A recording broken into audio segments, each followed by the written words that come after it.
நம்முடைய பிதாவாகிய கடவுளிடமிருந்தும் கர்த்தராகிய இயேசு கிறிஸ்துவிடமிருந்தும் உங்கள் அனைவருக்கும் கிருபையும் சமாதானம் உண்டாவதாக. ஆமென். ஜெபம் செய்வோம்.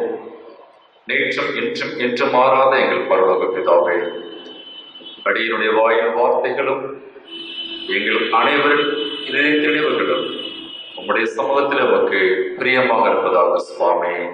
ஆமென். கிறிஸ்துவுக்குள் அன்பார்ந்த சகோதர சகோதரிகளே, மீண்டுமாக கிறிஸ்துவின் திருப்பெயரில் உங்களை அனைவரையும் ஆண்டவராக இயேசுவின் திருப்பெயரில் அன்போடு வாழ்த்து வரவேற்கிறேன். இந்த நாளின் அருளுரைக்கென்று நமக்கு கொடுக்கப்பட்டிருக்கின்ற அருளுரை பகுதி, அது எரேமியா தீர்க்கை நூல் 29ஆம் அதிகாரம் 11ஆம் வசனம் முதல் 14ஆம் வசனம் வரை. இதில் நான் 14ஆம் வசனத்தை மாத்திரம் உங்கள் மத்தியிலே நான் வாசிக்கிறேன். நான் உங்களுக்கு காணப்படுவேன் என்று கர்த்தர் சொல்லுகிறார். நான் உங்கள் சிறையிருப்பை திருப்பி, நான் உங்களை துரத்திவிட்ட எல்லா ஜாதிகளிலும் எல்லா இடங்களிலும் உங்களை சேர்த்து, நான் உங்களை விலக்கியிருந்த ஸ்தலத்துக்கே உங்களை திரும்ப வர பண்ணுவேன் என்று கர்த்தர் சொல்லுகிறார் என்பதுவே. இந்த நாளில் கூட நம்முடைய அருளுரை தலைப்பாக நாம் கொடுக்கப்பட்டிருக்கின்ற தலைப்பு ரோகேட், யூ ப்ரே. ரோகேட் என்ற லத்தீன் வார்த்தைக்கு ஆங்கிலத்திலே யூ ப்ரே, நீ ஜெபி என்பதாகும். எனக்கு தெரிந்த ஒரு சகோதரி இருக்கின்றார்கள். நாங்கள் அவர்களை மக்கா என்றுதான் அழைப்போம். அவர்கள் எப்பொழுது ஜெபித்தாலும் ஜெபத்திலே மிகவும் கண்ணீரோடு ஜெபிப்பார்கள். அவர்கள் கண்ணீரை விட்டு ஜெபிக்காத ஜெபம் என்று எதுவுமே இல்லை. உண்மையிலேயே அவர்கள் அழுது ஜெபிப்பார்கள். ஆகவே நாங்கள் அந்த அக்காவை அழுகையின் அக்கா என்றுதான் நாங்கள் அழைப்போம். ஏனென்றால் அழுகையோடு ஜெபிக்கின்ற ஒரு அன்பு சகோதரி அவர்கள். அதே போல எரேமியா தீர்க்கரையும் நாம் அமிதமாக அழைக்கலாம். வீப்பிங் ப்ராஃபட் என்று சொல்லுவார்கள், அழுகையில் தீர்க்கிறவர். அதற்கு சிறந்த உதாரணம் அவருடைய புலம்பொழி புஸ்தகமாகும். அழுகையில் தீர்க்கர் எரேமியா தீர்க்கர் எருசலேம் அழிவதற்கு முன்பதாகவும் தீர்க்க தரிசனம் உரைத்தார். எருசலேம் அழிவின் போதும் தீர்க்க தரிசனம் உரைத்தார். எருசலேம் அழிவிற்கு பின்பும் அவர் தீர்க்க தரிசனம் உரைத்தார். அது மாத்திரமல்ல, இந்த யூதா நாடு பாபிலோனாவால் அழிக்கப்படும், எருசலேம் அழிக்கப்படும் என்று கர்த்தர் அவர் மூலமாக சொன்ன தீர்க்க தரிசனம் நிறைவேறுவதை எரேமியா தன் கண்களாலே அவர் பார்த்தார். இந்த எரேமியா 29ஆம் அதிகாரத்தை சாப்டர் ஆஃப் எபிஸ்டில்ஸ் ஆர் லெட்டர்ஸ் என்று அழைப்பார்கள். நிருபங்களில் அல்லது கடிதங்களின் அதிகாரம் என்று இந்த எரேமியா 29ஆம் அதிகாரத்தை நாம் அழைக்கலாம். முதல் 14 வசனங்கள் பாபிலோனியாவில் சிறையிருப்பில் வாழ்ந்த யூதர்களுக்கு எரேமியா எழுதிய ஒரு நிருபம். அடுத்தது 15ஆம் வசனம் முதல் 23ஆம் வசனம் வரை கள்ள தீர்க்கதரிசிகளுக்கு எச்சரிக்கை கொடுத்து எழுதப்பட்ட ஒரு நிருபம். 24ஆம் வசனம் முதல் 29ஆம் வசனம் வரை ஆலய ஆசாரியர் செமாயாவிற்கு எழுதப்பட்ட ஒரு நிருபம். 30ஆம் அதிகார வசனம் முதல் 32ஆம் வசனம் வரை மீண்டுமாக செமாயா குறித்து பாபிலோனியாவில் அடிமைகளாக வாழ்ந்த யூதர்களுக்கு எழுதப்பட்ட ஒரு கடிதமாகும். ஆக இந்த ஒரு அதிகாரத்தில் 4 வகையான கடிதங்கள், 4 வகையான நிருபங்களை நாம் பார்க்க முடியும். இந்த 4 வகையான கடிதத்தின் மூலமாக கர்த்தர் எரேமியா வழியாக சொன்ன மொத்தம் 7 காரியங்கள். 1, பாபிலோனியாவில் அடிமைகளாக வாழும் யூதர்களை பார்த்து கர்த்தர் எரேமியா மூலமாக சொன்னார், நீங்கள் அங்கே ஒரு இயல்பு வாழ்க்கை வாழுங்கள், பெண் கொண்டும் பெண் கொடுத்தும் இயல்பான ஒரு வாழ்க்கை பாபிலோனியாவில் வாழுங்கள் என்று. 2வது, பாபிலோனியாவில் நீங்கள் வாழுகின்ற அந்த நாட்களில் பாபிலோனியாவின் சமாதானத்திற்காக வேண்டிக் கொள்ளுங்கள், அது உங்களுக்கும் நல்லது என்பதாகும். 3வது, கள்ள தீர்க்கதரிசிகள் ஆகா மற்றும் சிதேக்கியாவை குறித்த ஒரு எச்சரிக்கையின் வார்த்தைகளை நாம் பார்க்க முடியும். 4வது, பாபிலோனியாவில் நீங்கள் 70 ஆண்டுகள் அடிமைகளாக இருப்பீர்கள் என்பதாகும்.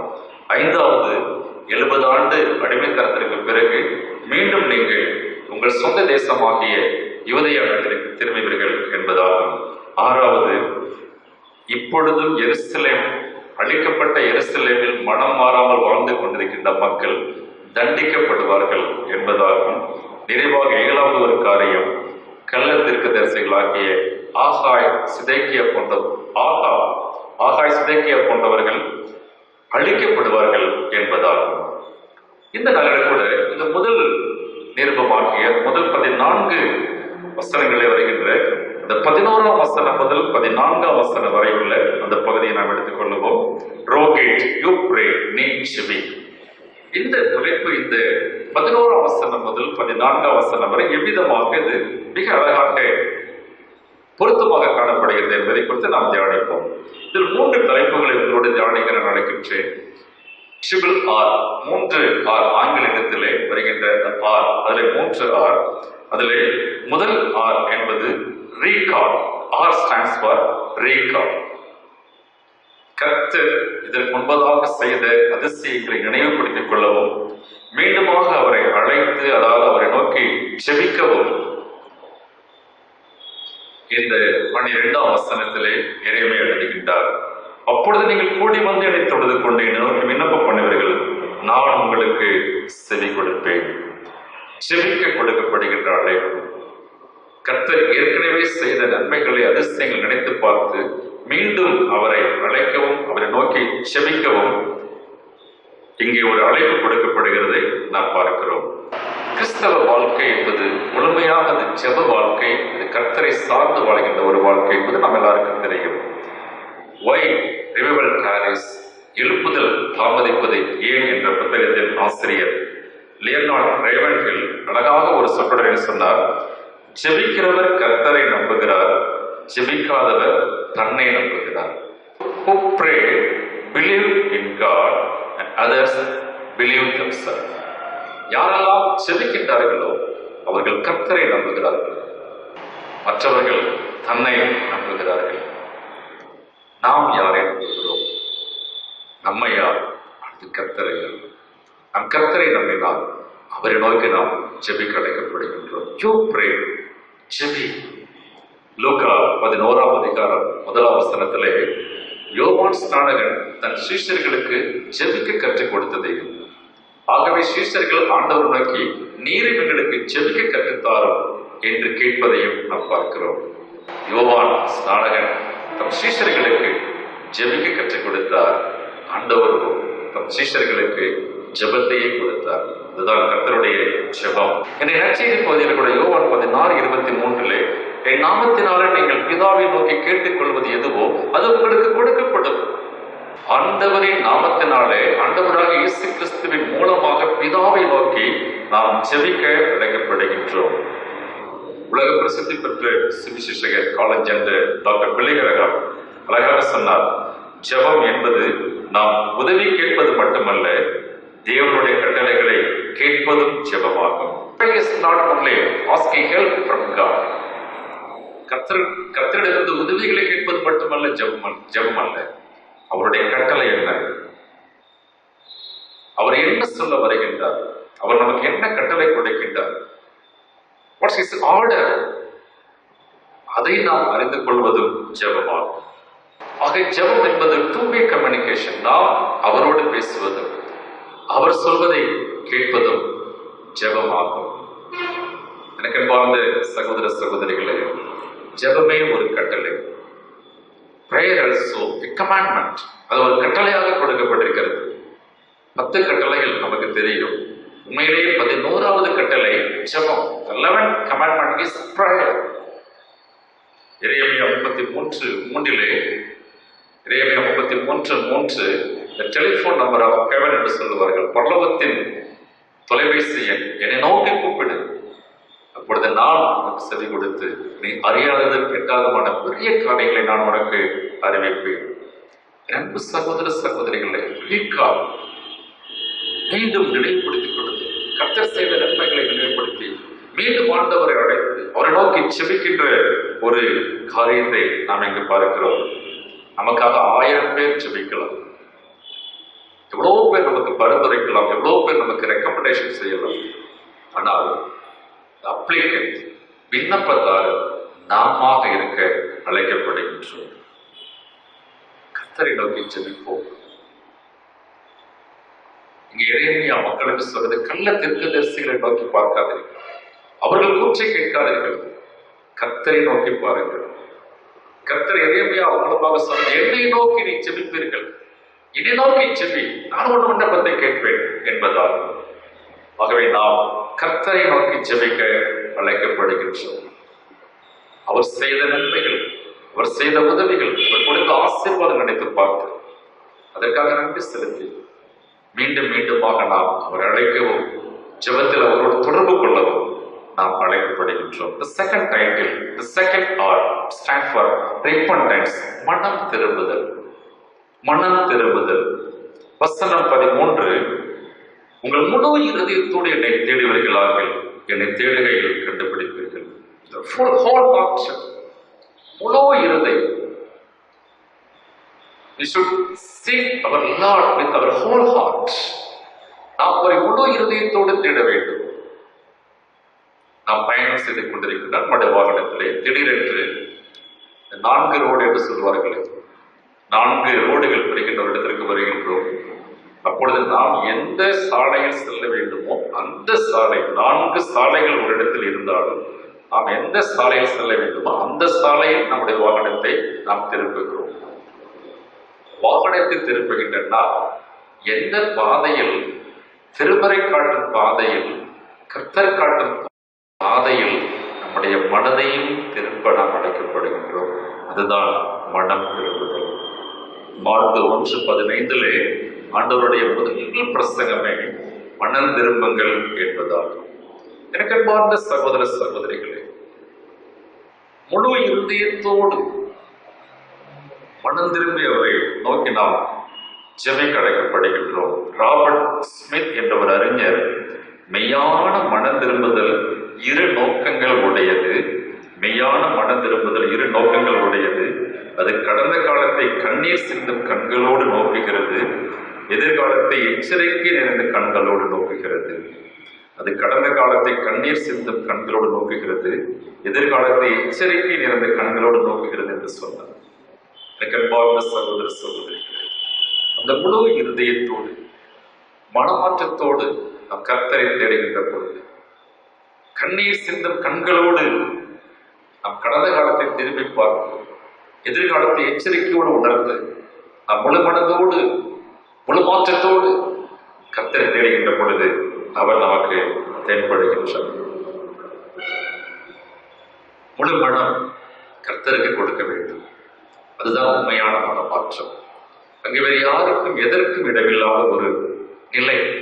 முழு மனதையும் கர்த்தருக்கு கொடுத்து முழு மனதோடு அவரை தேடுது, முழு மனமாற்றத்தோடு கர்த்தரை தேடுது. அதுதான் உண்மையான ஜெபம். வெக்கி திறவாசி என்ற ஒரு அருமையான கர்த்தர், ஜெபம் என்பது நாம் கிறிஸ்துவ அண்டையில் வருவதல்ல, நமக்குள் கிறிஸ்துவை பெற அனுமதிப்பது என்பதாக சொன்னார். Prayer is not only come closer to our Lord. Prayer is allow our Lord to come inside our heart. நம்முடைய இதயத்திற்குள் அவரை வருவதற்கு அனுமதிப்பதுதான் உண்மையான ஜெபமாகும். ஆண்டவர் யார் மனதிற்குள் வருகின்றாரோ அங்கே மனமாற்றம். அந்த முழு மனதும் ஆண்டவருக்கு சொந்தமாகும். இயேசு வந்த வீடு, இயேசு வந்த இதயம் அவருக்கு சொந்தமாகும். அங்கே மனமாற்றம், அங்கே ஆசீர்வாதம். அதோடு நாம் அவரை தேடுகின்ற பொழுது அவர் நமக்கு தென்படுகின்றார். எனக்கு அன்பார்ந்த சகோதர சகோதரிகளே, ஏன் நீங்க முழு மனதோடு முழு மனமாற்றத்தோடு அந்த மக்கள் தன்னை தேட வேண்டும் என்று எரேமியா மூலமாக கர்த்தர் சொல்கிறார் என்றால், இந்த யூதா நாட்டிலே எரேமியா உள்ளிட்ட 8 தீர்க்கர்கள் தீர்க்க தரிசனம் உரைத்தார்கள். அத்தனை தீர்க்கதரிசிகளுடைய தீர்க்க தரிசனங்களையும் எச்சரிக்கைகளையும் அந்த மக்கள் கேட்கவில்லை, அதற்கு கீழ்ப்படியவில்லை. தங்கள் காதுகளை அடைத்துக் கொண்டார்கள், இருமாப்பாய் இருந்தார்கள். பிறகு பாபிலோனிய பேரரசின் மூலமாக அவர்களுக்கு தண்டனை கொடுக்கப்பட்ட பொழுது ஏழைகளை தண்டித்தேன் என்று கேள்வி கேட்டார்கள். சகோதர சகோதரிகளே, அப்பொழுதுதான் கர்த்தர் எரேமியா மூலமாக சொன்னார், உங்கள் பாவங்கள் நிமித்தம் இந்த தண்டனை, உங்கள் அக்கிரமம் நிமித்தம் இந்த தண்டனை. அந்த பாவத்தை, அக்கிரமத்தை உணருங்கள், அதை அறிக்கை செய்யுங்கள், மனம் மாறுங்கள், முழு மனதோடு என்னை தேடுங்கள், அப்பொழுது நான் உங்களுக்கு தென்படுவேன் என்பதால் நாமும் ஆண்டவர் என்பதாக நம்மை முற்றிலும் மாற்றிக்கொண்டு நம்மை முற்றிலும் அர்ப்பணித்து அவரை தேடுவோமையாக நிச்சயமாகவே அவர் நமக்கு தென்படுவார். நிச்சயமாகவே அவர் நமக்கு தென்படுவார், நம்மை ஆசீர்வதிப்பார். நிறைவாக மூன்றாவது R, third R stand for restore. 14ஆம் வசனம், நான் உங்களுக்கு காணப்படுவேன் என்று கர்த்தர் சொல்லுகிறார். நான் உங்கள் சிறையிருப்பை திருப்பி உங்களை துரத்திவிட்ட எல்லா சாதிகளிலும் எல்லா இடங்களும் வந்து சேர்த்து நான் உங்களை விலக்கியிருந்த ஸ்தலத்துக்கே உங்களை திரும்ப வர பண்ணுவேன் என்று கர்த்தர் சொல்லுகிறார். recover their land, their life. இழந்த அந்த தேசத்தை, இழந்த அந்த வாழ்க்கையை மீண்டும் அவர்கள் பெற்றுக்கொள்கின்ற ஒரு வாக்கு தத்தத்தை 14ஆம் வசனத்தில் நாம் பார்க்கிறோம். 11ஆம் வசனம் அருமையான வசனம். நீங்கள் எதிர்பார்த்திருக்கும் முடிவை உங்களுக்கு கொடுக்க முடியும். உங்கள் மேல் நான் எடுத்திருக்கிற நினைவுகள், அறிவை, அது நன்மைக்கு ஏதுவானவைகள், அது சமாதானத்துக்கு ஏதுவானவைகள். அந்த நினைவுகள், அந்த திட்டம், அந்த முடிவு என்னவென்றால், இந்த மக்கள் எந்த யூதா நாட்டை இழந்தார்களோ, இந்த மக்கள் எந்த எருசலேம் பட்டணத்தை, எந்த எருசலேம் ஆலயத்தை இழந்தார்களோ, மீண்டும் அதை அவர்களுக்கு கொடுப்பதால், அதை அந்த மக்கள் தக்க வைத்துக் கொள்வதற்கு உதவி செய்வதால், அதற்கு கர்த்தர் அந்த மக்களை பார்த்து சொன்னார், 70 ஆண்டுகள் நீங்கள் பொறுமையோடு காத்திருங்கள். 70 ஆண்டுகள் பொறுமையோடு காத்திருங்கள், நீங்கள் இழந்ததை மீண்டும் பெற்றுக் கொள்வீர்கள் என்பதால். ரோமர் 12ஆம் அதிகாரம் 12ஆம் வசனத்திலே, நம்பிக்கையில் சந்தோஷமாயிருங்கள், உத்தரவத்தில் பொறுமையாயிருங்கள், ஜெபத்தில் தரித்திருங்கள், இதுவும் உடனே கிடைத்து விடாது. அதற்கென்று கர்த்தர் குறித்த காலம் ஒன்று போன்று. இன்றைய பகுதி 1 Corinthians 15ஆம் அதிகாரம் 58ஆம் வசனத்தில் கூட, நாம் பொறுமையோடு படுகின்ற இந்த பாடுகள் வீண் போகாது என்று நீங்கள் நிச்சயமாக அறிந்து இன்னும் உறுதியாக நினைத்திருக்க உங்களை அன்போடு அழைக்கிறேன் என்பார். ஏன் பொறுமையோடு காத்திருக்க சொன்னார்? அன்பார்ந்த சகோதர சகோதரி, அங்கே 2 கள்ளத்தீர்க்கர்கள் இருக்கிறார்கள். ஒருவர் பெயர் ஆஹா, மற்றொரு பெயர் சிதேக்கியா.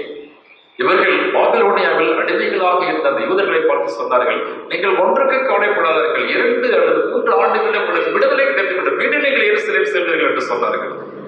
ஏனென்றால் அந்த மக்களுடைய எதிர்பார்ப்பு, அவர்கள் தங்கள் தேசத்தை விட்டு, தங்கள் ஊரை விட்டு, தங்கள் நிலங்களை விட்டு, தங்கள் வீட்டை விட்டு, சில உறவுகளை விட்டு அடிமைகளாக வந்திருக்கின்ற அந்த மக்கள் உடனடி விடுதலை எதிர்பார்க்கிறார்கள். அவர்கள் விருப்பத்தை அறிந்து கொண்ட கள்ளத்தீர்க்கர்கள் ஆகாவும் சிதேக்கியாவும், இன்னும் 2 ஆண்டுகள் உங்களுக்கு விடுதலை கிடைத்துவிடும் என்று சொல்ல, எரேமியாவும் கர்த்தரின் வார்த்தை தெளிவாக சொன்னார், அல்ல 70 ஆண்டுகள் நீங்கள் காத்திருக்க வேண்டும் என்பதால். இன்றைய கள்ளத்தீர்க்கர்கள், இன்றைய அநேக ஊழியர்கள் எப்படி ஊழியம் செய்கிறார்கள் என்றால், மக்கள் எதை விரும்புகிறார்கள், மக்கள் எதை எதிர்பார்க்கிறார்கள், அதை அவர்களுக்கு சொல்லுகிறார்கள். அல்லது தங்கள் விருப்பம் எதுவும், தாங்கள் எது நடக்க வேண்டும் என்று ஆசைப்படுகின்றார்களோ அதை சொல்லுகின்றார்கள். கர்த்தர் எனக்கு இதை சொன்னார், கர்த்தர் எனக்கு இதை வெளிப்படுத்தினார். என் அன்பு சகோதர சகோதரிகளே, வசனம் என்ன சொல்லுகிறது? வசனத்தின் பின்னணியும் என்ன சொல்லுகிறது? அந்த வசனத்தை விசுவாசித்த அன்றைய மக்கள் எவ்விதமாக அந்த ஆசீர்வாதத்தை பெற்றுக் கொண்டார்கள், அந்த வாக்குத்தத்தத்தை கர்த்தர் எவ்விதமாக அவர்களுடைய வாழ்க்கை நிறைவேற்றினார் என்பதை உணர்ந்து கொண்டு அந்த வாக்குத்தத்த வசனங்களை நாம் நமக்கு சொந்தமாக்கிக் கொள்ள வேண்டுமே தவிர, கர்த்தர் எனக்கு சொன்னார், கர்த்தர் எனக்கு வெளிப்படுத்தினார், நிச்சயமாக இந்த ஆண்டு நடக்கும் என்று சொல்லுகின்ற அநேக உங்களுடைய வார்த்தையை நம்பாதிருக்க நாம் அழைக்கப்படுகின்றோம். இன்றும் கள்ளத்தீர்க்கர்களாகிய ஆகாபுகளும் சிதேக்கியாக்களும் அநேக நமத்தில் தேவ சித்தம் எதுவும், அவர் திட்டம் எதுவும், அதை நாம் அறிந்து கொள்ளவும், அதற்கு கீழ்ப்படியவும், அதை ஏற்றுக்கொள்ளவும், பொறுமையோடு காத்திருக்கவும், அது நிறைவேறும் வரை அந்த நம்பிக்கையில் உறுதியாக, உபத்திரவத்தில் பொறுமையாக, ஜபத்தில் கருத்திருக்க நாம் அழைக்கப்படுகின்றோம். ஹெல்கா வெரிகோல்ட் என்ற ஒரு பக்தர் அழகாக சொன்னார். நாம் சாதாரணமாக தேவனிடத்தில் என்ன ஜெபிக்கிறோம் என்றால், தேவனுடைய சித்தம் செய்வதற்காக அல்ல, நம்முடைய சித்தத்தை தேவன் அங்கீகரிப்பதற்காக. நம்முடைய ஜபங்களுடைய நோக்கம் என்னவென்றால், தேவ சித்தத்தை எடுத்துக் கொள்வதல்ல, நம் சித்தத்தை, நம் திட்டத்தை தேவன் அங்கீகரிக்க வேண்டும் என்பது. இது உண்மையான ஜபம் அல்ல. The purpose of prayer is to know the will of God. அவருடைய சித்தம் என்ன என்பதை நாம் அறிந்து கொள்ள அழைக்கப்படுகின்றோம். நம்முடைய ஆண்டவர் ஒரு ஜப வீரர், பிரேயர் வாரியர். காலையில் ஜெபித்தார், மாலையில் ஜெபித்தார், இரவு முழுவதும் ஜெபித்தார், வனாந்தரத்தில் ஜெபித்தார், மலையில் ஜெபித்தார். அவர் மனுஷியத்திலே வந்ததினாலே ஜப வாழ்க்கை அவருக்கு அவசியமாக இருந்தது. அவருடைய ஜபம் அநேக காரியங்களுக்கு முன்மாதிரியாக இருந்தது. ஆனால் ஜெப வீரராக, ஜெப வாழ்க்கைக்கு முன் உதாரணமாக இருந்த நம்முடைய ஆண்டவராக இயேசு கிறிஸ்துவின் ஒரு உன்னதமான ஜபத்தை நாம் ஒருபோதும் மறந்துவிடக்கூடாது. அது கெத்செமனே ஜெபம், லூக்கா 22:42 வசனம்.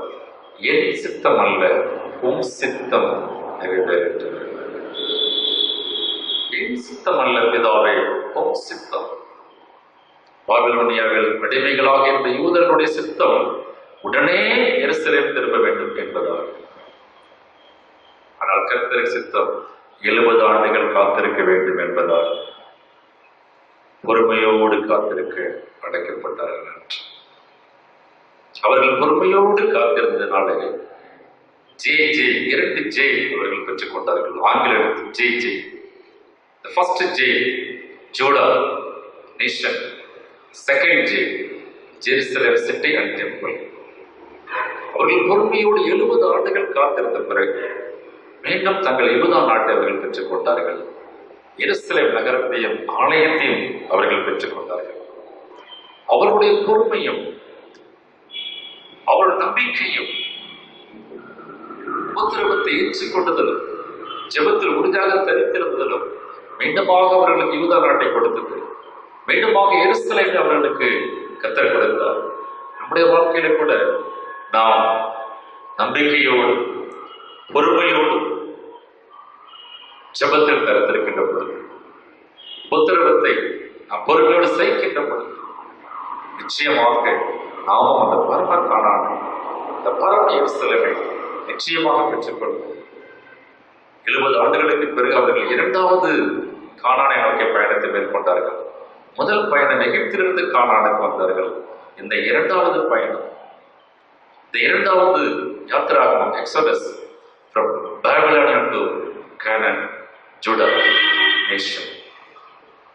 நாமும் அந்த பரம கானானுக்குள் பிரவேசிக்க வேண்டும் என்றால், பரம எருசலேமை தரிசிக்க வேண்டும் என்றால், பொறுமையோடு காத்திருக்க அழைக்கப்படுகின்றோம். 1 சாமுவேல் 30ஆம் அதிகாரம் தாவீதின் வாழ்க்கையில் நடைபெற்ற ஒரு முக்கியமான ஒரு நிகழ்வாகும். அவர் எல்லாவற்றையும் இழந்து போனார். தாவீது செய்த ஒரு காரியம், தன்னை கர்த்தருக்குள்ளாக திடப்படுத்திக் கொண்டார்.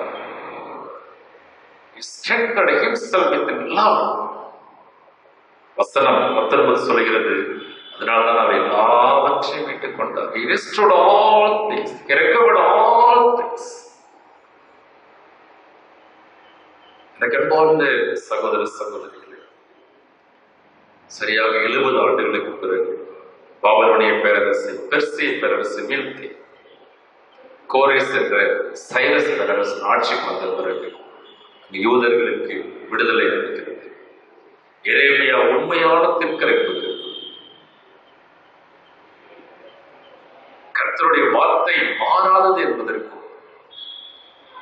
70 ஆண்டுகளுக்கு பிறகு கோரேஸ் என்ற சைரஸ் மன்னன் மூலமாக அவர்கள் பெற்ற விடுதலையை இதுதான் ஆதாரம். எனக்கு சகோதர சகோதரி, கர்த்தர் வாக்கு மாறாது, அவர் வார்த்தைகள் மாறாது. எல்லாம் அழிந்தாலும் அவர் வார்த்தைகள் ஒருபோதும் ஒழிந்து போவதில்லை. அன்பு சகோதர சகோதரிகளை,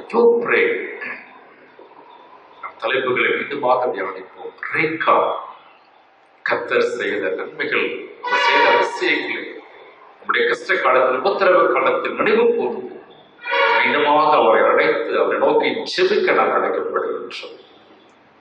ரிப்பண்டன்ஸ், நம் தவறுகளை உணர்ந்தவர்களாக தேவனுடைய எச்சரிப்பை நாம் கேட்க மறந்த அந்த காலங்களை நினைவு கூர்ந்து சமூகத்தை நம்ம அறிக்கை செய்ய அவரை நம் உள்ளத்தில் ஏற்று நம் சித்தம் அல்ல அவர் சித்தத்தை ஏற்றுக்கொண்டு நம் முழுமனதோடு அவரை நோக்கி தேடுகின்ற பொழுது நிச்சயமாகவே அவர் நமக்கு தென்படுகிறார்.